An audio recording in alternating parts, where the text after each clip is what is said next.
Please. എന്റെ okay, നമ്മുടെ ചോദ്യം, ഇതിൽ ബിനോയ്ക്ക് നിന്ന് രക്ഷപ്പെടാൻ എന്തെങ്കിലും ഒരു വഴിയുണ്ടോ ഈ ക്രിസ്ത്യാനിറ്റി വഴിയൊക്കെ ഉണ്ട്. അതൊക്കെ പിന്നീട് പറഞ്ഞുതരാം. എന്നിട്ട് അല്ലല്ല, ബിനോയ് എന്നോട് ചോദിക്കുമ്പോ ഞാൻ പറഞ്ഞല്ലോ, അതൊക്കെ പിന്നീട് കേട്ടെ സുഹൃത്തെ, കേട്ടെ. നമ്മുടെ കെ പി വന്നിട്ടുണ്ട്. കെ പി സംസാരിക്കട്ടെ. കെ പി എന്താണ് ചോദിക്കാനുള്ളത്? ഓക്കെ, നന്ദി. എനിക്ക് അറിയാനുള്ളത്, ക്രൈസ്തവ ദൈവത്തിന്റെ മനുഷ്യന് മാതൃകയാക്കാവുന്ന 10 ഉത്തമ മാതൃകൾ ഓരോന്നോരോന്നായി പറയാമോ? ക്രൈസ്തവ ദൈവത്തിന്റെ, അതായത് യേശു ക്രിസ്തുവിന്റെ പറഞ്ഞാൽ മതിയോ? അല്ല, യേശു നിങ്ങളുടെ ദൈവം എന്ന് പറയുമ്പോ പിതാവ്, പുത്രൻ, പരിശുദ്ധാത്മാവാണല്ലോ. യഹോവ. അതെ. അപ്പൊ അവരുടെ മനുഷ്യരെ ജീവൻ, യേശു ക്രിസ്തു, കർത്താവായ യേശു ക്രിസ്തു തന്റെ ജീവൻ മനുഷ്യർക്ക് വേണ്ടി നൽകി തന്നു. അവൻ മരിച്ചു, ഉയർത്തെഴുന്നേറ്റു. അല്ല, അതെങ്ങനെയാണ് മാതൃകയാവുന്നത്? അതായത് ദൈവത്തിന് മാത്രം കഴിയാൻ ചെയ്യുന്ന സാധ്യം കാര്യം അദ്ദേഹം ചെയ്തു, മാതൃകയായി തീർന്നു. ഉത്തമ മാതൃകകൾ പറയാമോ? അതുപോലെ എങ്ങനെയാണ് കർത്താവ് അല്ലല്ല, ഞാൻ പറയാം. അതുപോലെ ക്രിസ്തു പറഞ്ഞു, ഞാൻ നിങ്ങൾക്ക് വേണ്ടി സ്വന്തം ജീവനെ തന്ന പോലെ നിങ്ങൾ സഹോദരന്മാർക്ക് വേണ്ടി തങ്ങളുടെ സ്വന്തം ജീവനെ കൊടുത്ത് സ്നേഹിക്കണം എന്നാണ് പറഞ്ഞത്. അതായത് മനുഷ്യരെ സ്നേഹിക്കണം എന്നാണ് പറഞ്ഞത്. ശത്രുക്കളെ പോലും സ്നേഹിക്കണം എന്നാണ് പറഞ്ഞത്. നല്ല മാതൃകയല്ലേ അത്? അങ്ങനെയാണെങ്കിൽ അദ്ദേഹം തന്നെ പറഞ്ഞ വേറൊരു വാക്യം ഞാൻ പറഞ്ഞുതരാം. ലൂക്ക 14:26, എന്റെ അടുക്കൽ വരികയും അപ്പനെയും ഭാര്യയെയും മക്കളെയും സഹോദരന്മാരെയും സഹോദരികളെയും സ്വന്തം ജീവനെ കൂടെ സ്നേഹിക്കാതിരിക്കുകയും ചെയ്യുന്നവന് എന്റെ ശിഷ്യനാകാൻ സാധിക്കും. അതുപോലെ മാത്യു 10:37 പറയുന്നു. ഓരോന്നെടുക്കാം. അവിടെ പറഞ്ഞിരിക്കുന്ന പോർഷൻ എന്ന് പറഞ്ഞിട്ടുണ്ടെങ്കിൽ, ദൈവത്തെക്കാൾ അധികം മനുഷ്യനെ സ്നേഹിക്കരുതെന്നാണ്. ദൈവത്തെ സ്നേഹിക്കുമ്പോൾ സഹോദരനെ ഓട്ടോമാറ്റിക്കലി സ്നേഹിച്ചോളും. ഇപ്പൊ ഞാനൊരു ഉദാഹരണം പറയാം. അതായത് താങ്കളുടെ അടുത്ത് ഒരു നന്മ ചെയ്യണം. താങ്കൾക്ക് മറ്റുള്ള മനുഷ്യർക്ക് ഒരു നന്മ ചെയ്യണം. അപ്പൊ സ്വന്തം സഹോദരന് വേണ്ടി താങ്കൾ പക്ഷപാതം കാണിച്ചാൽ അത് ദൈവത്തോട് ചെയ്യുന്ന അനീതിയാണ്. മനസ്സിലായില്ലേ?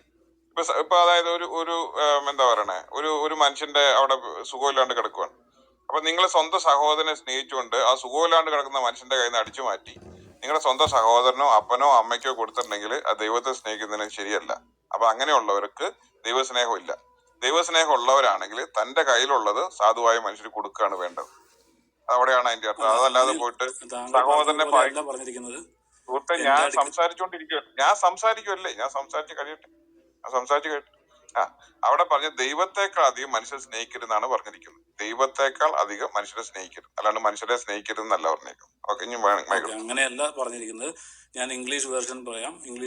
If anyone comes to me and hate not his father and mother and wife and children and brethren and sisters, അതായത് വെറുക്കാതിരിക്കുകയും ചെയ്യുന്നവന്, ഇനി മലയാളം സത്യവേദ പുസ്തകത്തിൽ എഴുതിയിരിക്കുന്നത് സ്വന്തം ജീവനെ കൂടെ സ്നേഹിക്കാതിരിക്കുകയും ചെയ്യുന്നവന്. താങ്കൾ പറഞ്ഞത് ദൈവത്തെക്കാൾ കൂടുതൽ സ്നേഹിക്കാതിരിക്കുന്നത്. അങ്ങനെയല്ല, വിശുദ്ധ വചനത്തിൽ പറഞ്ഞിരിക്കുന്നത് അങ്ങനെയല്ല. ഇവരെല്ലാം ഹേറ്റ് ചെയ്യണം എന്നുള്ളതാണ് പറഞ്ഞിരിക്കുന്നത്. അത് തന്നെയാണ് ഞാൻ അർത്ഥം പറഞ്ഞത്. ബാലുചേട്ടാ എന്നാ വേഗം ഒരു പെട്ടെന്ന് 30 സെക്കൻഡിൽ പറ. ഇനി പറഞ്ഞില്ല ഇവിടെ കുഴപ്പമെന്നു വെച്ച് കഴിഞ്ഞാല്, ഈ പരസ്പര ബന്ധമില്ലാതെ ഒരു സെന്റൻസ് എടുത്തുകൊണ്ട് നട്ടു വായിക്കുകയാണ് ഞാൻ. ഇവിടുത്തെ പ്രശ്നം ഇത്രയേ ഉള്ളൂ. ഈ മനുഷ്യൻ എങ്ങനെയാ ജീവിക്കുന്നത്? ഒരു സാധാ മനുഷ്യൻ ജീവിക്കുന്നത് അവന്റെ അപ്പനും അമ്മയ്ക്കും സഹോദരങ്ങൾക്കും വേണ്ടിയിട്ട് എന്തെല്ലാം കൊള്ളത്തരം കാണിക്കാവോ അതെല്ലാം കാണിച്ചാണ് ജീവിക്കുന്നത്. അതേസമയം സത്യസന്ധമായിട്ടുള്ള സത്യത്തിലേക്കുള്ള വഴി എന്ന് പറയുന്നത് ദൈവമാണ്. അപ്പൊ ആ വഴിയിലേക്ക് പോകുമ്പോ ഇനി ഇവരുടെ കാര്യങ്ങളിൽ എന്തെങ്കിലും ഒരു പാളിച്ച വന്നാലും ഇപ്പൊ ആജി ബ്രദർ പറഞ്ഞതുപോലെ സത്യസന്ധമായിട്ട് കാര്യങ്ങൾ ചെയ്യണം, അത്രേ ഉള്ളൂ. അല്ലാതെ ഈ ദൈവത്തെ സ്നേഹിക്കാൻ വേണ്ടി സഹോദരൻ വെട്ടിക്കൊല്ലണമെന്ന് അതിനർത്ഥമില്ല. ഞങ്ങൾ അങ്ങനെയാ മനസ്സിലാക്കുന്നത്. അത്രേ ഞങ്ങൾക്ക് പറയാൻ പറ്റുള്ളൂ. അല്ല, ഞാൻ ചോദിച്ചത് ദൈവത്തിന്റെ മാതൃകയായിരുന്നു. അദ്ദേഹം പറഞ്ഞു നിന്നെ പോലെ അതിന്റെ അയൽക്കാരനെ സ്നേഹിക്കണം. നിന്നെ എങ്ങനെ സ്നേഹിക്കണം എന്ന് ദൈവം പറഞ്ഞിട്ടുണ്ട്. നിന്നെ വെറുക്കണം എന്നാണ് പറഞ്ഞിരിക്കുന്നത്. അച്ഛനെ വെറുക്കണം, അമ്മയെ വെറുക്കണം, സഹോദരിയെ വെറുക്കണം, സഹോദരനെ വെറുക്കണം, സകല കോൺട്രഡിക്റ്റിംഗ് ആയില്ലേ? കോൺട്രഡിക്റ്റിംഗ് ആയിട്ട് എങ്ങനെയാണ് ഞാൻ മാതൃകയാക്കുന്നത്? ഏതാണ് തള്ളേണ്ടത്, ഏതാണ് എടുക്കേണ്ടത് ഞാൻ എങ്ങനെ മനസ്സിലാക്കും? യേശു തന്നെ പറഞ്ഞിട്ടുണ്ട് നിന്റെ അപ്പനെ അമ്മയെ സ്നേഹിക്കണമെന്ന്. അല്ല, കോൺട്രഡിക്റ്റിംഗ് അല്ല. താങ്കൾ മനസ്സിലാക്കാത്തതിന്റെ വ്യത്യാസമാണ്. ബൈബിൾ ഹേറ്റ് എന്ന് ഉപയോഗിക്കുന്ന പല രീതിയിൽ ഉപയോഗിക്കും. ബൈബിളിൽ ഹേറ്റ് എന്ന വാക്ക് പല രീതിയിൽ ഉപയോഗിക്കും. ഹേറ്റ് എന്ന് പറഞ്ഞാൽ എന്താണ് അതിന്റെ അർത്ഥം എന്ന് പറയൂ. അതായത് അച്ഛനെയോ അമ്മയോ കെ പി വെറുക്കണം എന്ന് ഒരു പറഞ്ഞാൽ ഉദാഹരണം പറയാം. അതായത് കെ പിയുടെ അമ്മയെക്കാൾ കൂടുതൽ ഭാര്യയോട് സ്നേഹമാണെന്ന് പറഞ്ഞാൽ തന്റെ അമ്മയെ വെറുക്കാനാണോ അതിന്റെ അർത്ഥം? അങ്ങനെയല്ല പറഞ്ഞിരിക്കുന്നത്, അങ്ങനെയല്ല യേശുക്രിസ്തു പറഞ്ഞിരിക്കുന്നത് അങ്ങനെയല്ല. അല്ല, അങ്ങനെയാണോ? അതിന്റെ അർത്ഥം എന്താണ്? അതിന്റെ അർത്ഥം എന്താണ്? അമ്മേനെ വെറുക്കുന്നു എന്നുള്ള, അതായത് ഒരു മിനിറ്റ് നിങ്ങളുടെ അമ്മയെക്കാൾ കൂടുതൽ. ഒരു മിനിറ്റ് ജെറി ബ്രദർ ഒന്ന് മയക്കെടുത്തായിരുന്നു. ഞാൻ ഒരു 2 മിനിറ്റ് എനിക്ക് സംസാരിക്കാൻ സമയമില്ല, ഞാൻ പുറത്താണ്. നിങ്ങൾ സംസാരിക്കുക. ഞാൻ ജസ്റ്റ് ഒരു കാര്യം ചോദിക്കുകയാണ്. അദ്ദേഹം യഥാർത്ഥത്തില് ആ ഒരു സെന്റൻസിനെയാണ് അദ്ദേഹം റെഫ്യൂട്ട് ചെയ്യുന്നത്, അല്ലെ അതിന്റെ മീനിങ്ങിനെയാണ് അദ്ദേഹം വിമർശിക്കുന്നത്. ഞാൻ ചോദിക്കുന്നത് എബ്രായരുടെ ആ കാലഘട്ടത്തിലെ എഴുത്തുശൈലികളെ കുറിച്ച് ഈ ചോദ്യം ചോദിച്ച ആളിന് എന്തെങ്കിലും വ്യക്തതയുണ്ടോ? അതായത് ഈ പുസ്തകങ്ങൾക്ക്, ഓരോ പുസ്തകങ്ങൾക്കും എഴുത്തുശൈലികളുണ്ട്, സവിശേഷമായ എഴുത്തുശൈലികളുണ്ട്. ഓരോ വാചകത്തിനെയും ഞങ്ങൾ ഇന്റർപ്രറ്റ് ചെയ്യുമ്പോൾ യഹൂദന്മാരുടെ കോണ്ടക്സിലുള്ള എഴുത്തുശൈലികളിലൂടെ മുകളിലേക്ക് എടുത്തിട്ടാണ് ഞങ്ങൾ ക്രിസ്ത്യാനികൾ ഈ പറയുന്ന വാക്യത്തിന് വ്യാഖ്യാനം കണ്ടെത്തുന്നത്. അപ്പൊ ഞാൻ ചോദിക്കുന്ന ഈ ചോദ്യകർത്താവിന് ഈ പറയുന്ന സെന്റൻസിൽ അപ്ലൈ ചെയ്തിരിക്കുന്ന എഴുത്തുശൈലിയെ കുറിച്ച് എന്തെങ്കിലും ധാരണ ഉണ്ടോ? ഒന്ന് പറയാമോ? ഞാൻ പ്ലെയിൻ ഇംഗ്ലീഷാണ് വായിക്കാൻ പോകുന്നത്. ഞാനത് അല്ല, ഞാൻ ചോദിച്ചതല്ല. ഞാൻ ഒന്ന് പറയട്ടെ. If anyone comes to me and does not hate his father and mother, wife and children, brothers and sisters, yes, and his own life also, he cannot be my disciple. അതായത് എല്ലാവരെയും വെറുക്കണം. ഡസ് നോട്ട് ഹെയ്റ്റ് എന്ന് അത് മനസ്സിലായി. ഇത് നിങ്ങൾ പറഞ്ഞ കാര്യമല്ലേ, അത് കേട്ടു. ഞാനത് കേട്ടിട്ടാണല്ലോ മൈക്കെടുത്തത്. ഞാൻ ചോദിച്ചത് ഇതിപ്പോ നിങ്ങൾ ഇംഗ്ലീഷിൽ എഴുതിയിരിക്കുന്ന സെന്റൻസിന്റെ മീനിങ് നിങ്ങൾ എടുക്കുന്നത് കർത്താവായ യേശുക്രിസ്തു അക്ഷരീരികമായിട്ട് അവരെ വെറുക്കാൻ പറഞ്ഞു എന്നുള്ളൊരു വാദമല്ലേ നിങ്ങൾ വെക്കുന്നത്? അതെ, അങ്ങനെയാണല്ലോ. ഇംഗ്ലീഷിൽ വായിക്കുമ്പോൾ നമുക്ക് അങ്ങനെയല്ല. ഓക്കെ, അങ്ങനെയാണെങ്കിൽ ഇത് എഴുതപ്പെട്ട ആരാ ഇത് എഴുതിയെന്ന് പറയാമോ? ഇത് എഴുതിയത് ആരായിരിക്കാനാണ് സാധ്യത? ഇത് ലൂക്കിന്റെ പുസ്തകത്തിലുള്ളതാണ്. അത് തന്നെ, ആരായിരിക്കാനാണ് സാധ്യത ഇത് എഴുതിയത്? കാരണം ഈ ലൂക്കോസ് ഒക്കെ ആരായിരിക്കാനാണ് സാധ്യത? ഏത് വിഭാഗത്തിൽപ്പെട്ടവരായിരിക്കാനാണ് സാധ്യത? ലൂക്ക് ജൂത വിഭാഗത്തിൽപ്പെട്ടവരാണ്. യഹൂദന്മാരുടെ എഴുത്തുശൈലിയെ കുറിച്ച് താങ്കൾക്ക് അറിയാമോ എന്നാണ് ഞാൻ അതുകൊണ്ട് ചോദിച്ചത്. ഇല്ല, പറഞ്ഞു തരൂ. അപ്പൊ അതാ ഞാൻ പറഞ്ഞത്. അപ്പൊ യഹൂദന്മാരുടെ എഴുത്തുശൈലികളെ കുറിച്ച് താങ്കൾക്ക് ആധികാരികമായിട്ട് അറിയാമെങ്കിൽ താങ്കൾ തീർച്ചയായിട്ടും ഇങ്ങനെയാണ് ഉദ്ദേശിക്കുന്നത് താങ്കൾക്ക് ഉറപ്പിച്ച് പറയാൻ പറ്റും. അത് അറിയില്ലെങ്കിൽ താങ്കൾ എന്ത് അർത്ഥത്തിലാണ് ക്രിസ്ത്യാനികൾ വെക്കുന്ന വ്യാഖ്യാനത്തെ വിമർശിക്കുന്നതെന്ന് ഞാൻ ചോദിക്കുന്നത്. അല്ല, ഇവിടെ ഇംഗ്ലീഷിൽ എഴുതി വെച്ചിരിക്കുന്നത് വളരെ കൃത്യമായി. നിങ്ങൾ അതാ ഞാൻ പറഞ്ഞത് സൗര, ഇംഗ്ലീഷിൽ എഴുതിയത് ഇംഗ്ലീഷ് ട്രാൻസ്ലേഷൻ അല്ലേ, അത് എഴുതിയത് യഹൂദന്മാരല്ലേ? അപ്പൊ ഇതല്ലേ ഇതിന്റെ അർത്ഥം? അതിന്റെ അർത്ഥം ക്രിസ്ത്യാനികൾ ഈ പറയുന്ന എഴുത്ത് ശൈലികൾ മനസ്സിലാക്കി ഈ പറയുന്ന യഹൂദന്മാരുടെ ഇടയിൽ ജൂവിഷ് സ്ക്രിപ്റ്റേഴ്സ്, അതായത് പഴയ നിയമ കാലഘട്ടത്തിലും പുതിയ നിയമ കാലഘട്ടത്തിലും പുസ്തകങ്ങളുടെ എഴുത്ത് ശൈലികളുണ്ട്. മനസ്സിലായോ? അപ്പൊ പ്രത്യേകിച്ച് നമ്മൾ ആൻഷ്യന്റ് നിയർ ഈസ്റ്റിലേക്ക് പോകുമ്പോൾ പാരബോളിക് ലാംഗ്വേജസ് യൂസ് ചെയ്യാറുണ്ട്. ആ പാരബോളിക് ലാംഗ്വേജ് ആണ് യഥാർത്ഥത്തിൽ നമുക്ക് അവിടെ റിഫ്ലക്ട് ചെയ്യുന്നത്. അത് യഹൂദന്റെ എഴുത്ത് ശൈലിയാണ്. അത് താങ്കൾക്ക് അറിയില്ലാത്തത് കൊണ്ടാണ് താങ്കൾ അതിനെ അക്ഷരീരികമായിട്ട് എടുക്കുന്നത്. ഇനി എന്തുകൊണ്ടാണ് അതിനെ പാരബോളിക് ലാംഗ്വേജ് ആണ് എന്ന് ഞങ്ങൾ എടുക്കാനുള്ള കാരണം, കർത്താവ് യേശുക്രിസ്തുവിന്റെ ശിഷ്യന്മാര് സഭകൾക്ക് ലേഖനം എഴുതിയപ്പോൾ അവരോട് പറഞ്ഞു, സഭയിലെ വിധവമാരെ നിങ്ങൾ പ്രത്യേകം എന്ത് ചെയ്യണം? സൂക്ഷിക്കണം. സഭയില് എന്താ പറയുന്നത്, അതായത് അവിടെ ഒരു കമ്മ്യൂണിറ്റി ഗ്യാദർ ചെയ്യുമ്പോൾ ഓരോ വിഭാഗത്തിലുള്ളവരെയും പ്രത്യേകം കൺസിഡർ ചെയ്യുന്ന ഒരു സംവിധാനമാണ് ക്രിസ്തു സ്ഥാപിച്ച സഭയ്ക്കുള്ളത്. അത് ആ കാലഘട്ടം മുതൽ ഇന്ന് വരെയും അങ്ങനെ തന്നെയാണ് സഭ ഓപ്പറേറ്റ് ചെയ്യുന്നത്. അപ്പൊ അതുകൊണ്ട് ഈ വാചകത്തില് അക്ഷരീരികമായിട്ടുള്ള അർത്ഥം ആണ് നിങ്ങൾ എടുക്കുന്നത് എന്ന് പറയുമ്പോൾ യഹൂദന്മാരുടെ എഴുത്ത് ശൈലിയെ കുറിച്ച് 5 പൈസയുടെ ധാരണമില്ലാതെ താങ്കൾ സംസാരിക്കുന്നത്. മനസ്സിലായോ? അപ്പൊ അത് യഥാർത്ഥത്തിൽ എഴുത്തുശൈലി യഹൂദന്മാരുടെ അക്ഷരികമായ എന്തോ ആയിക്കോട്ടെ, ഇത് ഇംഗ്ലീഷിലേക്ക് വിവർത്തനം ചെയ്തു വെച്ചിരിക്കുകയാണ്. ഓക്കെ, എന്റെ സഹോദരൻ, അതിന്റെ മറുപടി നിങ്ങൾ ഇതേ പറയുന്ന ഇതേ വാദം തന്നെ നിങ്ങൾ നേരത്തെ പറഞ്ഞ നിന്നെ പോലെ നിന്റെ അയൽക്കാരനെ എന്നുള്ള സാധനത്തിലും ഇതേപോലെ ബാധകമായി വരും. മനസ്സിലായില്ലേ? അപ്പൊ അവിടെ നിങ്ങൾ അക്ഷരികമായിട്ട് എടുക്കുന്നു. പക്ഷെ അതേ സാധനം ഇവിടെ ആരോ ഇംഗ്ലീഷിലേക്ക് എഴുതി വെച്ചിരിക്കുന്നു. നിരവധിയായ വിവർത്തനങ്ങൾ എന്റെ മുമ്പിൽ ബൈബിൾ ഹബിൽ എഴുതി വെച്ചിരിക്കുന്നു. അതിൽ വളരെ കൃത്യമായിട്ട് എഴുതി വെച്ചിരിക്കുന്നു, ഡസ് നോട്ട് ഹെയ്റ്റ്, അവന് വെറുക്കണം എന്നാണ് പറഞ്ഞിരിക്കുന്നത്. സ്വയം വെറുക്കണം, അച്ഛനെ വെറുക്കണം. അതിന്റെ രണ്ടും തമ്മിലുള്ള വ്യത്യാസം പറഞ്ഞു തരാം സോര. അതായത് അയൽക്കാരനെ നിന്നെ പോലെ സ്നേഹിക്കണമെന്ന് പറഞ്ഞതും ഈ രണ്ടാമത് പറഞ്ഞ വാചകവും ഒന്ന് അക്ഷരീരികമായിട്ടും ഒന്ന് അക്ഷരീരികമല്ലാതെ ഞങ്ങൾ എടുക്കുന്നതിന്റെ കാരണം സഭയുടെ പ്രാക്ടീസിലേക്കാണ് നോക്കേണ്ടത്. ശത്രുക്കളെ സ്നേഹിച്ചവരാണ് സഭ, തങ്ങളെ ഉപദ്രവിച്ചവർക്ക് വേണ്ടിയിട്ട് പ്രാർത്ഥിച്ചവരാണ് സഭ. അതായത് അതിന്റെ അർത്ഥം എന്തുവാ? അക്ഷരീരികമായിട്ട് തന്നെയാണ് സഭ അതിനെ എടുത്തത്. അതേസമയം സ്വന്തം കുടുംബത്തെയും ഭാര്യയും നോക്കാത്തവൻ യഥാർത്ഥത്തിൽ സഭയുടെ വിഷയത്തിൽ ഇടപെട്ട് പോലും പോകരുതെന്നാണ് ക്രിസ്തുവിന്റെ ശിഷ്യന്മാരെ പഠിപ്പിച്ചത്. മറുപടി കേൾക്കൂ. മാതൃകയല്ല എനിക്ക് വേണ്ടത്. മറുപടി കേൾക്കൂ.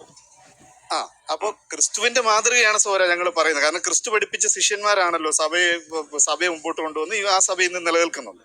അപ്പോ ഈ കാറ്റഗറിയിൽ വരുമ്പോൾ നമ്മളപ്പോ ആദ്യത്തെ നിങ്ങൾ അയൽവക്കക്കാരനെ സ്നേഹിക്കണോ ഇല്ലയോ എന്ന് ചോദിച്ചതിൽ അക്ഷരീരികമായിട്ട് തന്നെയാണ് എടുക്കേണ്ടത്. കാരണം ശത്രുക്കളെ പോലും ക്രൈസ്തവ സഭ സ്നേഹിച്ചു, തങ്ങളെ പീഡിപ്പിച്ചവർ ഉപദ്രവിച്ചവർ അവർക്ക് വേണ്ടിയിട്ട് പ്രാർത്ഥിച്ചു. മനസ്സിലായോ? പീഡിപ്പിച്ച ഒരുത്തൻ കർത്താവിനെ അറിഞ്ഞപ്പോൾ അവൻ ക്രിസ്തുവിന്റെ ഏറ്റവും പ്രമുഖ അപ്പോസ്തലനായി മാറി സഭ അദ്ദേഹത്തെ ഉൾക്കൊള്ളുകയും ചെയ്തു. സ്വന്തം ബന്ധുക്കളെയും ചാർച്ചക്കാരെയും ഓടിച്ചിട്ട് തല്ലിയ ശൗല് പിന്നീട് പൗലൂസ് ആയപ്പോൾ സഭ പൂർണ്ണ മനസ്സോട് ഉൾക്കൊണ്ടു. അതുകൊണ്ടാണ് കർത്താവിന്റെ ആ ഉപദേശത്തെ ഞങ്ങൾ അക്ഷരീകമായിട്ട് എടുക്കുന്നത്. അതേസമയം പിന്നെ തന്നെ സ്നേഹിക്കുന്നവരെ ആദ്യം തൻ്റെ അപ്പനെയും അമ്മയും മക്കളെയൊക്കെ വെറുക്കണമെന്ന് പറഞ്ഞിരിക്കുന്നത് ഒരു പാരബോളിക് ലാംഗ്വേജിലാണ് എന്ന് ഞങ്ങൾ എടുക്കാനുള്ള കാരണം യഹൂദന്മാർക്ക് പാരബോളിക് ലാംഗ്വേജസ് യൂസ് ചെയ്തിട്ടുള്ള എഴുത്ത് ശൈലിയുണ്ട്. ആ വാചകത്തിൽ അപ്ലൈ ചെയ്തിരിക്കുന്നത് ആ ഒരു ശൈലിയാണ്. അത് എങ്ങനെ ഞങ്ങൾ മനസ്സിലാക്കുന്നു എന്ന് ചോദിച്ചാൽ, സഭയ്ക്കകത്ത് ഒരു നേതൃത്വത്തിലേക്ക് വരുന്നവൻ ആദ്യം തൻ്റെ കുടുംബത്തെ മര്യാദയ്ക്ക് പാലിക്കണമെന്നാണ് പറഞ്ഞിരിക്കുന്നത്. മനസ്സിലായോ? അത് മാത്രമല്ല, സഭ എപ്പോഴും അനാഥന്മാരെയും വിധവകളെയും പ്രത്യേകം സവിശേഷമായിട്ട് പ്രൊട്ടക്ട് ചെയ്തിരുന്നു. മനസ്സിലായോ? അപ്പൊ അതായത് വിശ്വാസികളുടെ സാമൂഹിക വിഷയങ്ങളിൽ ഇടപെട്ടിരുന്നു. സഭയ്ക്കകത്ത് ഒരു എസ്റ്റാബ്ലിഷ്ഡ് സിസ്റ്റം ഉണ്ടായിരുന്നു. ഒരു കമ്മ്യൂണിറ്റി എന്ന നിലയിൽ നിലനിൽക്കാൻ വേണ്ടിയിട്ട് അങ്ങോട്ടും ഇങ്ങോട്ടും കൊടുക്കുകയും വാങ്ങുകയും ത്യാഗം സഹിക്കുകയൊക്കെ ചെയ്യുമായിരുന്നു. അപ്പൊ അതുകൊണ്ട് നിങ്ങൾ ഈ പറഞ്ഞ കാര്യം, അതായത് നിങ്ങൾ ഈ വെക്കുന്ന ആരോപണം ഇംഗ്ലീഷ് വായിച്ചിട്ട് ഇതിന്റെ അർത്ഥം ഇതാണെന്ന് പറയുന്നത് നിങ്ങൾ ലിറ്ററലായിട്ട് എടുക്കുന്നതുകൊണ്ടാണ്. അത് യഹൂദന്മാരുടെ എഴുത്ത് ശൈലിയെ കുറിച്ച് ഒരു ധാരണയില്ലാതെയാണ് നിങ്ങൾ ഈ പറയുന്ന വ്യാഖ്യാനം വെക്കുന്നത്. മനസ്സിലായോ? അജിബ്രോ, നിങ്ങൾ സംസാരിക്കേണ്ട, ഞാൻ പുറത്താണ്, ജസ്റ്റ് നാടി നിന്നേ ഉള്ളൂ. ഓക്കെ, താങ്കൾ പറഞ്ഞ ഞാൻ ചോദിച്ചത് ക്രൈസ്തവ ദൈവത്തിന്റെ 10 ഉത്തമ മാതൃകകൾ പറഞ്ഞാണ് പറഞ്ഞത്. ഓക്കെ, താങ്കൾ സഭയുടെ മാതൃകയാണ് പറഞ്ഞിരിക്കുന്നത്. ഒരു മിനിറ്റ് അദ്ദേഹം ഞങ്ങളുടെ എക്സ്പ്ലനേഷൻ ആണ് അവിടെ പറഞ്ഞിരിക്കുന്നത്. ഒരു കേക്ക് ഞാൻ ക്രൈസ്തവ വിശ്വാസികളെ ഈ വിഷയത്തെ പറ്റിയുള്ള കാഴ്ചപ്പാടാണ് പറഞ്ഞിരിക്കുന്നത്. ഒട്ടകം സൂചിക്കുഴിയിലൂടെ കടക്കുന്നതിനേക്കാൾ ധനവാന്മാർ സ്വർഗരാജ്യത്തിൽ കടക്കുന്നത് ബുദ്ധിമുട്ടാന്ന് പറഞ്ഞിട്ടുണ്ട്.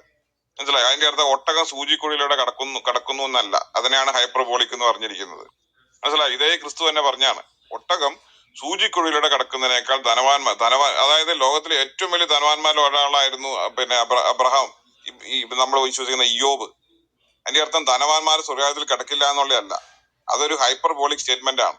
ഇതുപോലെ ക്രിസ്തുവിനെ അനുസരിക്കുന്നവർ തങ്ങളുടെ സ്വന്തം ജീവനേക്കാൾ അധികം ക്രിസ്തുവിനെ സ്വീകരിക്കണം എന്ന് പറഞ്ഞതിന് ഹൈപ്പർബോളിക്കലി പറഞ്ഞിരിക്കുന്നതായിട്ടാണ് ഞങ്ങൾ അതിനെ കാണുന്നത്. അതിന് മാത്രമല്ല, യേശു ക്രിസ്തു അദ്ദേഹം പറഞ്ഞ അതേ യേശു ക്രിസ്തു താൻ മരിച്ചപ്പോൾ തന്റെ അമ്മയായ മറിയയെ തന്റെ വത്സല ശിഷ്യനായ യോഹന്നാനോട്, സ്ത്രീയെ ഇതാ നിന്റെ മകൻ എന്ന് പറഞ്ഞ് അവനെ ഏൽപ്പിച്ചു കൊടുത്തു. അതായത് സ്വന്തം അമ്മയെ സ്നേഹിച്ചവനായിരുന്നു യേശു ക്രിസ്തു. മാതാപിതാക്കന്മാർക്ക് കീഴടങ്ങിയിരുന്നവനായിരുന്നു, അവരുടെ കാര്യങ്ങൾ നോക്കിയവനായിരുന്നു. അപ്പൊ അതുകൊണ്ട് ഞങ്ങൾ ഒരു കോണ്ടക്സ്റ്റ് അത് എടുക്കുന്നതിന്റെ കാരണം എന്ന് പറഞ്ഞിട്ടുണ്ടെങ്കിൽ, ഇവിടെ റാണിജിയുടെ റൂമിന്റെ പാവാടയിൽ പോയിരുന്ന് കേൾക്കുന്ന കാര്യമല്ല ഞങ്ങൾ പറഞ്ഞത്. ക്രിസ്തീയ മുകളിട്ടേക്കണോ, ക്രൈസ്തവ വിശ്വാസം ഇതാണ്, ക്രൈസ്തവ വിശ്വാസം ഇതാണെന്നാണ് ഞങ്ങളിവിടെ ഉച്ചസ്ഥരം ഘോഷിക്കുന്നത്. ഇങ്ങനെയാണ് ആദിമകാലം മുതൽ ബൈബിളിൽ ഞങ്ങൾ കണ്ടിരിക്കുന്നത്.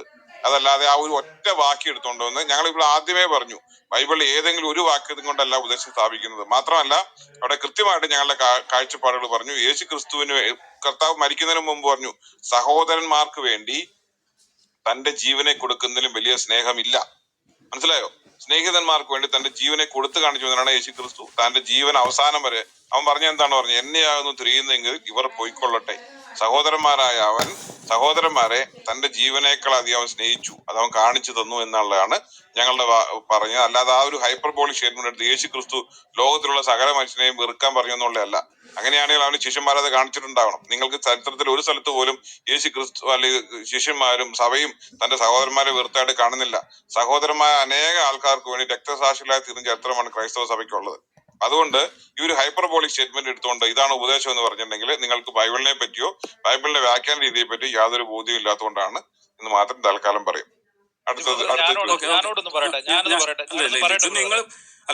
ഇത് നിങ്ങൾക്ക് മാത്രം പറയാനുള്ളതാണ്, എനിക്ക് പറയാൻ അവസരം ഉണ്ടോ?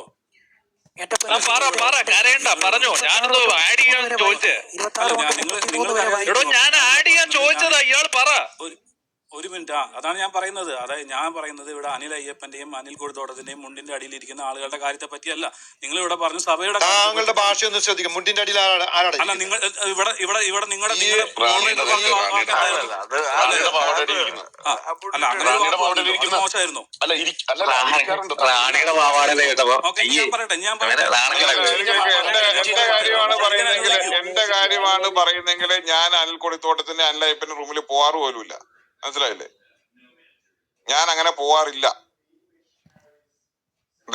ലൈക്ക് ഞാൻ ആശയപരമായിട്ട് അവരുടെ വിരുദ്ധ ധ്രുവങ്ങളിലാണ്. അപ്പൊ അതുകൊണ്ട് വിട്ടുകളാം. ഞാൻ അങ്ങനെ ആരുടെയും പാവനടി പോയിരിക്കാറില്ല. ഞാൻ താങ്കളോടാണ് പറഞ്ഞത്. ഞാൻ അങ്ങനെ പോയി ഇരിക്കാറില്ലടോ. ഞാൻ അങ്ങനെ പോയിരിക്കാറില്ല. നിങ്ങൾ പക്ഷെ പാവനടിയിൽ പോയിരിക്കുന്ന ആൾക്കാർക്ക് കൊണ്ടുപോയി ഞാൻ എന്റെ സുഹൃത്തെ ഒരു ഇത് പോലും പൊട്ടിക്കാണ്ട് നിന്റെയൊക്കെ കുരു പൊട്ടിക്കാന്ന് എനിക്കറിയാം. അതുകൊണ്ടാണ് ഞാൻ പറഞ്ഞത് ഞാൻ അനിൽ അയ്യപ്പന്റെയോ കോടിത്തോട്ടത്തിന്റെയോ റൂമിൽ പോയി ഇരിക്കാറില്ല. അതിന്റെ ഏതെങ്കിലും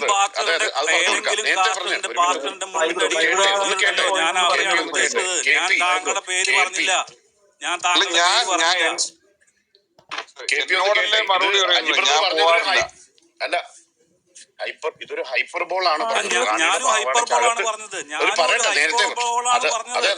അത് കേട്ടെ, ഞാനും ഒരു ഹൈപ്പർബോളാണ് പറഞ്ഞത്. ഞാൻ പറയട്ടെ, നിങ്ങളുടെ സഭയുടെ കാര്യം പറഞ്ഞു. ഞാൻ ചോദിച്ചത് സഭയുടെ മാതൃകയല്ല, ഞാൻ ചോദിച്ചത് ദൈവത്തിന്റെ മാതൃകയാണ്. നിങ്ങളുടെ ദൈവമായിരിക്കുന്ന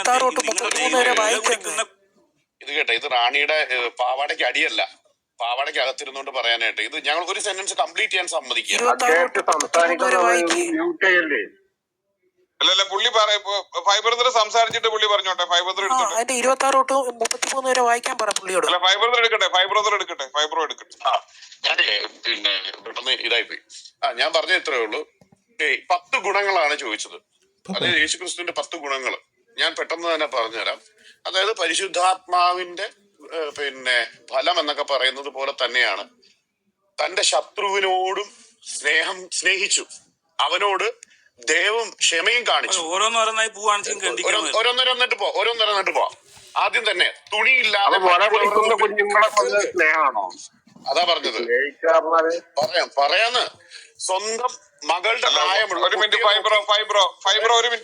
മിനിറ്റ് സുഹൃത്തെ, ഇവിടെ സംസാരിക്കുന്നത് നമ്മുടെ അങ്ങേരുടെ പേരെന്താണ്? നമ്മുടെ KP-യോടാണ്. വേറെ ആരും ഇടയ്ക്കരുത്. KP-യും 5 ആണ് ഇപ്പൊ സംസാരിക്കുന്നത്. SVക്കുള്ള ഉത്തരം ഞാൻ പറയാം, പക്ഷെ ഇപ്പൊ KP-ക്കുള്ള ഉത്തരവായിട്ട് എടുക്കണം. കഞ്ചാവ് അടിച്ച് തുണിയില്ലാതെ നടക്കുന്നതല്ല, മാന്യമായിട്ട് നടന്ന ഒരു ദൈവത്തെ നമുക്ക് കാണാൻ സാധിക്കും. മനസ്സിലായോ? സ്വന്തം കൂട്ടുകാരന് വേണ്ടി ജീവൻ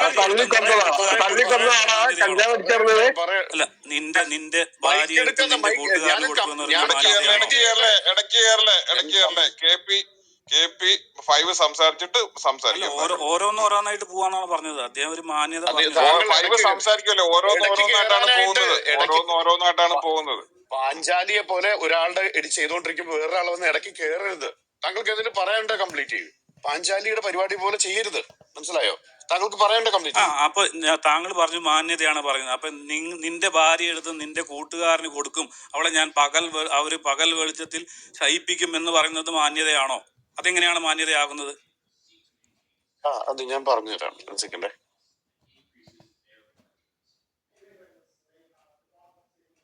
അത് ഞാൻ പറഞ്ഞുതരാം. ഒരു സെക്കൻഡ്. അതായത് ഇപ്പോ സെക്കൻഡ്.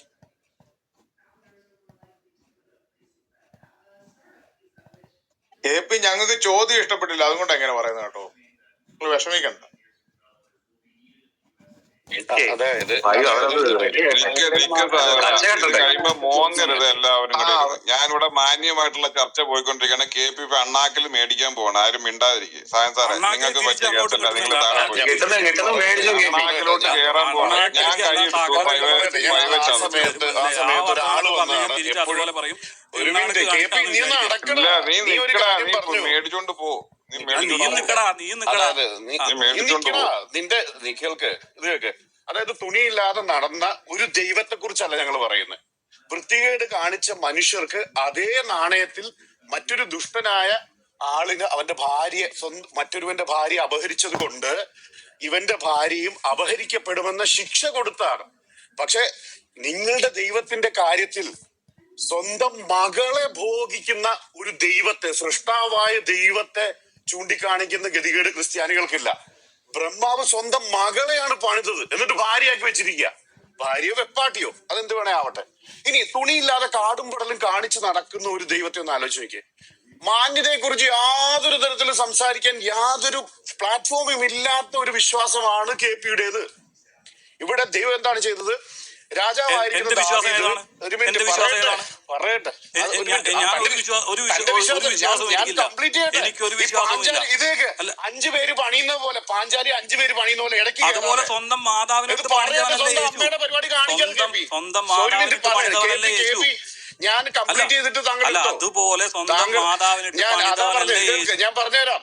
സ്വന്തം മാതാവിനെ പണിത് ഞാൻ പറഞ്ഞുതരാം. സ്വന്തം മാതാവിനെ ഗർഭിണിയാക്കിയത് നിങ്ങളുടെ മാതാവിനെ ഗർഭിണിയാക്കിയത് നിങ്ങളുടെ ദൈവം തന്നെയല്ലേ. സ്വന്തം അമ്മയുടെ അനിയത്തിയായ കുഞ്ഞമ്മയെ പണിത കൃഷ്ണൻ, കുഞ്ഞിക്കുണ്ണൻ എന്ന് പറഞ്ഞൊരു കൃഷ്ണനുണ്ട്. കൃഷ്ണൻ ആ കൃഷ്ണൻ മോശമാണ്.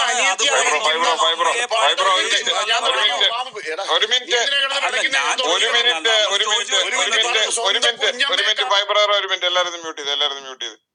അപ്പൊ അതുകൊണ്ട് KP ഈ രീതി ഞങ്ങൾക്ക് വഴങ്ങും. ഞാൻ അത് ജസ്റ്റ് ഒന്ന് ഡെമോ ചെയ്യാൻ വേണ്ടി മാന്യമായ ചർച്ചയാണ്. നിനക്ക് കോപ്പ് വഴങ്ങും. ഈ രീതി നിനക്കൊരു കോപ്പ് വഴങ്ങില്ല. ഇവിടെ അണ്ണാക്കില് പിരിവെട്ടി നിന്റെ വായിലോട്ട് പഴം പൊഴിയാൻ നീ മ്യൂട്ട് ചെയ്യടാ. ഞങ്ങൾക്ക് നല്ല രീതിയിൽ സംസാരിക്കാൻ അറിയാം. ഉത്തരം കേൾക്കുക. ഞങ്ങൾക്ക് ഇത്രയും നേരം ആ രീതിയിലല്ല സംസാരിച്ചുകൊണ്ടിരുന്നത്. ഈ രീതിയിലല്ല ഞങ്ങൾ ഇത്ര നേരം സംസാരിച്ചുകൊണ്ടിരുന്നത്. കൃത്യമായ രീതിയിൽ മറുപടി പറയാൻ ഞങ്ങൾക്കറിയാം. മറുപടി പറയാൻ ഞങ്ങൾക്ക് ഈ രീതിയിൽ മറുപടി പറയാൻ ഞങ്ങൾക്കറിയാം. ഞാൻ ആ രീതിയിലല്ല സംസാരിക്കാൻ.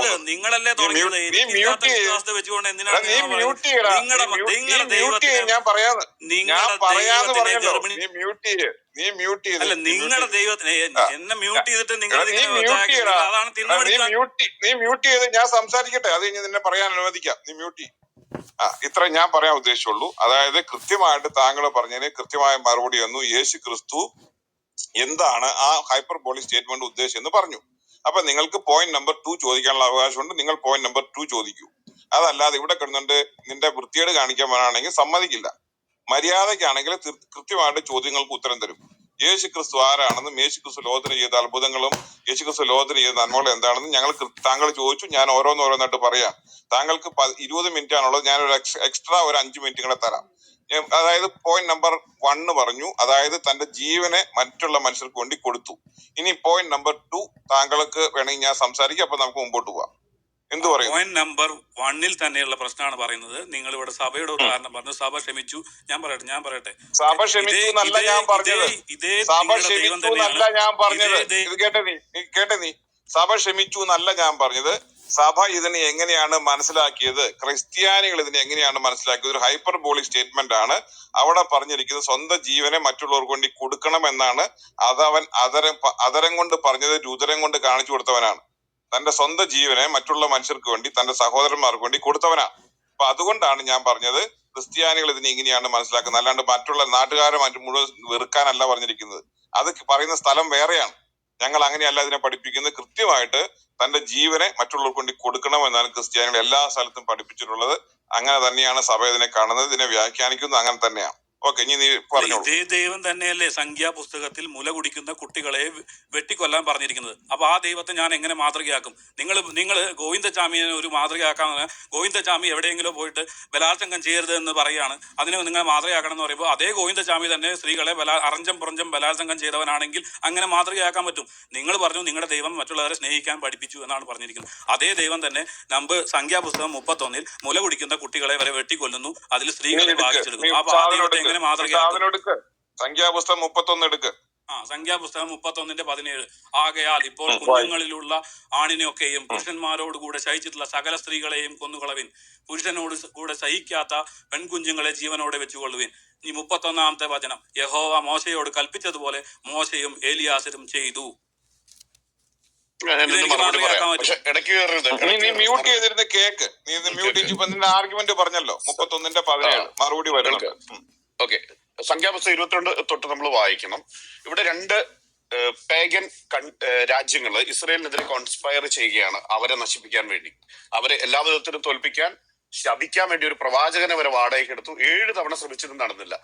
അവസാനം ബലയാമിന്റെ ഉപദേശപ്രകാരം മോയാബി രാജാവായ ബാലാക്ക് എന്താണ് ചെയ്യുന്നത്? മോവാബിലെ സ്ത്രീകൾ ഹൈന്ദവ ധർമ്മത്തിലെ, ഇപ്പൊ കെ പിക്ക് അറിയാവുന്നതുപോലെ കെ പിയുടെ ഈ പെങ്ങന്മാരൊക്കെ പണ്ട് ദേവദാസികളായിട്ട് അയച്ചിരുന്നു, സ്വന്തം പുരോഹിതന്മാർക്ക് കാഴ്ചവെക്കാൻ അയച്ചിരുന്നത് പോലെ, അതുപോലെ തന്നെ മോയാബിലെ വിർജിൻസിനെ ഇസ്രയേലിലേക്ക് അയച്ചു. ദൈവത്തിന് മുമ്പാകെ വ്യഭിചാരം ചെയ്യുന്നത് കൊണ്ട് ദൈവം തന്റെ സംരക്ഷണം അവരിൽ നിന്ന് എടുത്തു കളയുമെന്ന് അറിയാവുന്ന ബാലാം അതുപോലെ തന്നെ ചെയ്തു. എന്നാൽ അനേക ഇസ്രയേലിയർക്ക് നാശം സംഭവിച്ചു. അതുപോലെ തന്നെ ഇസ്രയേലിന് പണി കിട്ടുകയും ചെയ്തു. അതായത് ഇന്റേണൽ ഒരു ഇൻഫെക്ഷൻ തരാൻ വേണ്ടിയാണ് ഇത് ബലയാം അങ്ങനെ ചെയ്തത്. ബാലാക്ക് അങ്ങനെ സ്വന്തം വിർജിൻസിനെ ഇസ്രയേലിലേക്ക് വിട്ട് അവരെ കൊണ്ട് മലിനമാക്കുകയാണ്. ആ ബാൽ പെയോറിലേക്ക് ദൈവം വെറുതെ ഇരുന്ന് ഇസ്രയേലിനെ ചൊറിയാൻ ചെന്ന് വന്നതാണ്. ശ്രദ്ധിക്കുക, ദൈവം പറഞ്ഞു അവരുടെ അകൃത്യം തികഞ്ഞിരിക്കുന്നു, അവരെ ഉന്മൂലനം ചെയ്യാനായിട്ട്. ദൈവത്തിന് കുട്ടികളുടെ ഉൾപ്പെടെ ജീവൻ എടുക്കാനുള്ള അധികാരമുണ്ട്. കുട്ടികളുടെ ജീവൻ നൽകുന്നതും എടുക്കുന്നതും ദൈവത്തിൻ്റെതാണ്. ഇനി തെറ്റ് ചെയ്ത അഡൽട്സ് ഉൾപ്പെടെയുള്ളവരെ ശിക്ഷിക്കാനും ദൈവത്തിന് അധികാരമുണ്ട്. ഞാൻ ഇന്നലെ കൂടെ സംസാരിച്ചതാണ്. ബാൽപെയറിലെ ഇൻസിഡന്റ് എന്താന്ന് പറഞ്ഞു കഴിഞ്ഞാൽ, ഒന്നാമത് വിഗ്രഹാരാധികൾ, രണ്ട് തങ്ങളോട് ചേരാത്ത നിങ്ങളെ പോലെ തന്നെ 24 മണിക്കൂർ ദൈവത്തെ ദുഷിക്കുകയും സ്വന്തം പെങ്ങന്മാരെ വിർജിൻസ് ആയിട്ടുള്ളവരെ ഇസ്രയേലിലേക്ക് കടത്തിവിട്ട് അവരെ ദുഷിപ്പിക്കാൻ വേണ്ടി ചെയ്തപ്പോൾ ഇന്ന് നമ്മൾ ഗാസയിലൊക്കെ കാണുന്നത് പോലെ തന്നെ ഒരു ഉന്മൂലനം ദൈവം അവിടെ കൽപ്പിക്കുകയാണ്. ഒരു ഉന്മൂലനം ബാൽ പയോറിലെ സംഭവം എന്നാണ് പറയുന്നത്. അത് കൊലവിളികളുടെ ദിവസമായിരുന്നു, ദൈവത്തിന്റെ ശിക്ഷയായിരുന്നു. അത് അവരെ ഏറ്റുവാങ്ങി, ദൈവത്താലുള്ള ശിക്ഷ തന്നെ ഏറ്റുവാങ്ങി. നിങ്ങളെ പോലെ തന്നെ, നിങ്ങൾ പണ്ട് അമ്പലങ്ങളിലേക്ക് ദേവദാസികളെ, നിങ്ങളുടെ കൊച്ചു പെൺപിള്ളാരെ പെങ്ങന്മാരെ അയച്ചതുപോലെ അവര് ദുഷിപ്പിക്കാൻ അയച്ചത് കൊണ്ട് തന്നെ ആ സമൂഹത്തെ മുഴുവൻ ഉന്മൂലനം ചെയ്യാൻ സോദോമിലെ പോലെ ദൈവത്തിന് തീരുമാനമായി. ദൈവമാണ് ആത്യന്തിക വാക്ക്. അതുപോലെ തന്നെ ആ ശിക്ഷാവിധി ആ സമൂഹത്തിൽ വന്നു. അതാണ് ബാൽപെയറിലെ ഇൻസിഡന്റ് എന്ന് പറയുന്നത്. ഞാൻ ഒരു കാര്യം കൂടെ ആഡ് ചെയ്യാം. ഞാനേ നിനക്ക് സ്കോറിനുള്ള ഞാൻ ഒരു കാര്യം കൂടെ പറയാം. ദൈവം ഈ ലോകത്തിലെ മുഴുവൻ ന്യായം വിധിച്ചവനാണ് നോഹയുടെ ജലപ്രളയ പ്രകാരം. മനസ്സിലായില്ലേ? ഈ ലോകത്തെ മുഴുവൻ അനീതിയായി നടന്ന ലോകത്തെ മുഴുവൻ കുഞ്ഞുങ്ങളെയും സ്ത്രീകളെയും പുരുഷന്മാരെയും സകലരെയും ന്യായം വിധിച്ചവനാണ്. ക്രിസ്ത്യാനി അങ്ങനെ തന്നെയാണ് പറയുന്നത്. ദൈവത്തിന് ആസ് എ ലോ ഗിവർ, ഈ സൃഷ്ടാവ് എന്നുള്ള നിലയിൽ ജീവൻ എടുക്കാനും അവകാശമുണ്ട്. ഇത് ക്രിസ്ത്യാനിയുടെ അടിസ്ഥാന വിശ്വാസമാണ്. And we are not shying away from it. അതായത് ഈ ലോകത്തിലുള്ള സകല മനുഷ്യരെ, ഈ ഭൂമിയിൽ ഉണ്ടായിരുന്ന 8 പേരൊഴികെ സകല മനുഷ്യരെ ന്യായം വിധിക്കുന്നവനാണ് ദൈവം. അത് ഞങ്ങൾ കൃത്യമായിട്ട് ഉദ്ഘോഷിക്കുന്നവരാണ്. മനസ്സിലായില്ലേ? അതല്ലാതെ അത് മാറ്റിവെക്കുന്നവനല്ല. എന്നാൽ ദൈവം എന്നുള്ള നിലയിൽ താൻ എന്ത് ചെയ്തോ, ഈ ഭൂമിയിൽ മനുഷ്യനായിട്ട് വന്നപ്പോൾ താൻ മറ്റുള്ള മനുഷ്യരോട് എങ്ങനെ പെരുമാറണമെന്ന് ദൈവം അവരെ കാണിച്ചു കൊടുത്തു. ഇന്ന് നടക്കുന്ന മരണം ഇപ്പൊ നടക്കുന്നില്ലേ? ഈ കഴിഞ്ഞ ദിവസം ഞങ്ങളുടെ ഇവിടെ ഓസ്ട്രേലിയയിൽ പെർത്തില് ഒരു 23 വയസ്സുള്ള ഒരു പെങ്കൊച്ച് ഡോക്ടറേറ്റ് MBBS പഠിച്ചുകൊണ്ട് പെങ്കൊച്ച് മരിച്ചു. ദൈവം അറിയാതെയാണ്. ഞങ്ങൾ വിശ്വസിക്കുന്ന ആണെന്ന് തന്നെയാണ്. മനസ്സിലായോ? അൾട്ടിമേറ്റ്ലി ഗ്രേറ്റർ ഗുഡിന് വേണ്ടിയാണ് ഈ നടക്കുന്ന എല്ലാം എന്ന് വിശ്വസിക്കുന്നവരാണ് ക്രിസ്ത്യാനികൾ. അതല്ലാതെ കാരണം ദൈവം സ്നേഹമാണെങ്കിൽ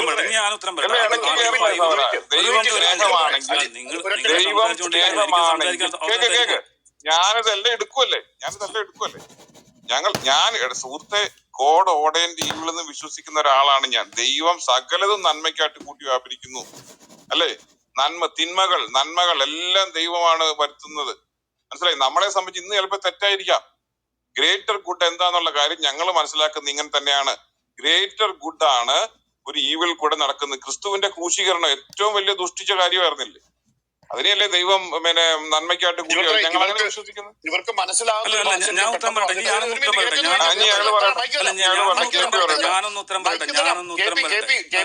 ഒരു 10 സെക്കൻഡ് ചാണകവാണങ്ങൾക്ക്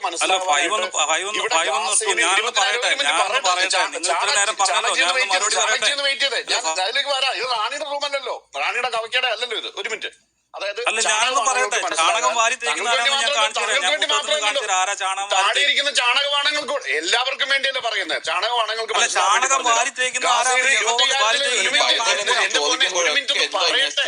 ചാണകം യഹോവയ്ക്കാണ് പ്രിയപ്പെട്ടത്.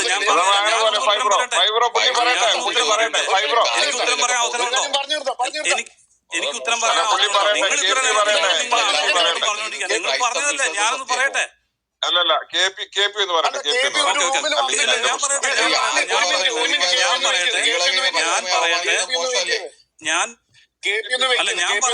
നിങ്ങളുടെയൊക്കെ റൂമിൽ വന്നു കഴിഞ്ഞാൽ മോഡ് പറയുന്നത് കേട്ടോണ്ടിരുന്നോണല്ലോ.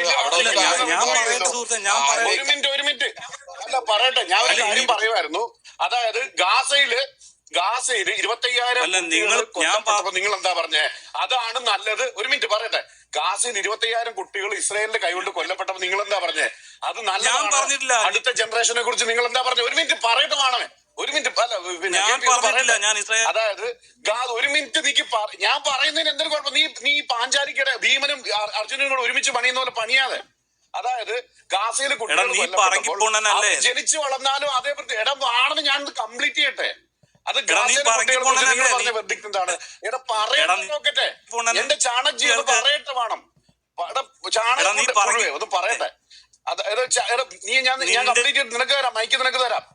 ഒരു മിനിറ്റ്, നീ വെള്ളം വെക്കല്ലേ, വെറുതെ കേൾക്കത്തില്ലെന്ന്. ഓക്കെ, നിന്റെ കുട്ടികളെ കുറിച്ച് കൊടുത്തവനല്ലേ നിന്റെ പൂർവികർ. നിന്റെ വോയിസ് ക്ലിപ്പ് ഞാൻ കേൾപ്പിച്ചോ? നിന്റെ പൂർവികർ അമ്മയെ കൊണ്ടാ ഉരിപ്പിച്ചു. നിന്റെ അമ്മയെ കൊണ്ടാ ഉരിപ്പിച്ചു. നീ വെയിറ്റ് ചെയ്യേ. തെറി വിളിച്ചുകൊണ്ട് താഴെട്ടാണ്. ഒരു മിനിറ്റ്, തെറി വിളിക്കാൻ പറ്റില്ല. ഞാൻ ഒറ്റ കാര്യം മാത്രമേ പറഞ്ഞുള്ളൂ. ഇവിടെ ഗാസയിൽ 25,000 കുട്ടികൾ ഓൺ ദി രജിസ്ട്രി മരിച്ചപ്പോ എന്താ പറഞ്ഞത്? എല്ലാവരും ഒരുപോലെ സമ്മതിച്ചു. ആ റോക്കറ്റുകൾ വളർന്നു കഴിഞ്ഞാൽ ചാണകപ്പുഴുക്കളെ പോലെ തന്നെ നാടിനും വീടിനും ലോകത്തിനും കൊള്ളാത്ത റോക്കറ്റുകളായിരിക്കും എന്നാ പറഞ്ഞത്. ഞങ്ങളും ചാണക റോക്കറ്റുകളെ പറ്റി അങ്ങനെ തന്നെ വിചാരിക്കുന്നത്. നിങ്ങൾ ആ സമയത്ത് പറഞ്ഞു നല്ലതാ. ഗാസ ഒഫൻസീവിനെ പറ്റി നിങ്ങൾ ചാണകങ്ങൾ എന്ത് ചെയ്തു? സപ്പോർട്ട് ചെയ്തോ ഇല്ലയോ? ഗാസയിലെ ഏറ്റവും വലിയ പ്രശ്നം എന്താണ്? കുട്ടികളുടെ മരണമാണ്. ഈ ചാണക റോക്കറ്റുകൾ സപ്പോർട്ട് ചെയ്തോ ഇല്ലയോ? എന്തുകൊണ്ടാ? അതിനകത്തൊരു നന്മയുണ്ട്. വളർന്നു വന്നാൽ പോലും ഈ KP ഒക്കെ ചെയ്യുന്നത് പോലെ സ്വന്തം ടീനേജ് പെങ്ങന്മാരെ ദേവദാസികളായിട്ട് അയക്കും ആ സമയത്ത്. അതാണ് ബാൽപേവരിൽ ചെയ്തത്. മനസ്സിലായോ? ഓക്കെ, ഇത് പറയാൻ സമ്മതിക്കണ്ടേ? നീ KP മുകളിലെടുക്ക. KP എവിടെ? KP ഹാൻഡ് റൈസ് ചെയ്യ. ഈ പറഞ്ഞുകൊണ്ടിരിക്കുന്നതിനിടയിൽ ഇങ്ങനെ ഇടപെടുന്നതാണ് ഏറ്റവും വലിയ പ്രശ്നം. അവരുടെ റൂമിൽ സംസാരിക്കത്തുമില്ല, അപ്പൊ തന്നെ താഴെ ഇടും. അല്ലെ ട്രൈ ചെയ്യണേ വൈകുന്നേരത്ത് ഇവരുടെ റൂമിൽ വന്നാൽ മതി. ചാണക് വരൂ ചാണക് KP ഇല്ലെങ്കിൽ നമുക്ക് നൂറുൽജി ഉണ്ട്.